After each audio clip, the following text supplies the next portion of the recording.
നിങ്ങൾക്ക് ഏതെങ്കിലും ഒരു കാര്യത്തിൽ ഫോക്കസും കോൺസെൻട്രേഷനും ഇല്ലാത്തതിൻ്റെ പ്രധാന കാരണം നിങ്ങൾ ബ്രഷ് ചെയ്യുന്നത് ശരിയല്ല എന്നുള്ളതാണ് നിങ്ങൾക്കറിയാമോ? അതായത് നല്ല രീതിയിൽ പല്ല് തേച്ച് കഴിഞ്ഞ് കഴിഞ്ഞാൽ നിങ്ങൾക്ക് കോൺസെൻട്രേഷനും ഫോക്കസും കൂടും. അറിയാൻ സാധ്യതയില്ല, കാരണം ഇത് ഞാനിപ്പോൾ കണ്ടുപിടിച്ചൊരു കാര്യമാണ്. But there is a scientific fact behind it. The way you do one thing is the way you do everything. അതായത് practice makes man perfect. For example, രാവിലെ എഴുന്നേറ്റ് ആദ്യം ചെയ്യുന്ന പ്രവൃത്തി എന്താണ്? പല്ല് തേക്കുക എന്നുള്ളതല്ലേ.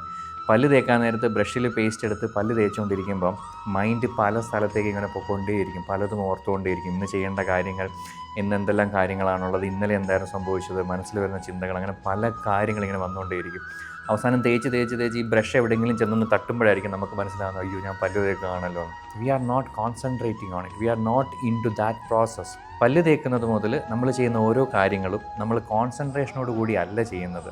അതുകൊണ്ട് തന്നെ നമ്മൾ പ്രാക്ടീസ് ചെയ്യുന്നത് ഡീകോൺസെൻട്രേഷനാണ്.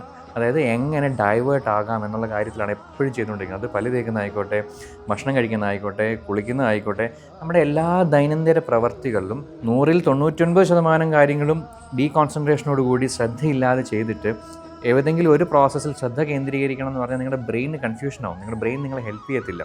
രാവിലെ എഴുന്നേറ്റ് മര്യാദയ്ക്ക് ശ്രദ്ധയോടുകൂടി ഒന്ന് പല്ല് തേച്ച് കഴിഞ്ഞ് കഴിഞ്ഞാൽ അവിടം തൊട്ട് ചെയ്യുന്ന ഓരോ കാര്യങ്ങളിലും കോൺസെൻട്രേഷൻ കൊണ്ടുവന്നു കഴിഞ്ഞാൽ നിങ്ങളുടെ ലൈഫിൽ നിങ്ങൾക്ക് കോൺസെൻട്രേഷനും ഫോക്കസും ഇമ്പ്രൂവ് ചെയ്യാൻ സാധിക്കും. Because the way you do one thing is the way you do everything in your life. കോൺസെൻട്രേഷനും ഫോക്കസിനും വേണ്ടിയിട്ട് നിങ്ങൾ കഷ്ടപ്പെടുന്ന ഒരാളാണെങ്കിൽ നിങ്ങളുടെ ഡെയിലി റുട്ടീനിലെ കാര്യങ്ങൾ നിങ്ങളൊന്ന് കോൺസെൻട്രേറ്റ് ചെയ്ത് നോക്കും. And more especially I would say, നിങ്ങൾ കുളിക്കുമ്പോൾ നിങ്ങൾ പൂർണ്ണ ശ്രദ്ധയോടെ നിങ്ങളൊന്ന് കുളിച്ചു നോക്കും. അതായത് നിങ്ങളുടെ ശരീരത്തിൽ ഓരോരുത്തർക്കും സോപ്പ് തേക്കുന്നതും വെള്ളം വീഴുന്നതും ഒക്കെ ശ്രദ്ധയോടെ ഒന്ന് കുളിച്ചു നോക്കും. Start from doing the small things. ചെറിയ കാര്യങ്ങളിൽ മാറ്റം വരുത്തി നോക്കും. നിങ്ങളുടെ ഹോൾ ബോഡി എനർജി, നിങ്ങൾക്ക് കോൺസെൻട്രേഷൻ, നിങ്ങളുടെ ഫോക്കസ് ഒക്കെ കൂടിക്കൊണ്ടേയിരിക്കും. നല്ല രീതിയിൽ പല്ല് തേച്ച് കഴിഞ്ഞാൽ കോൺസെൻട്രേഷനും ഫോക്കസും വർദ്ധിക്കും.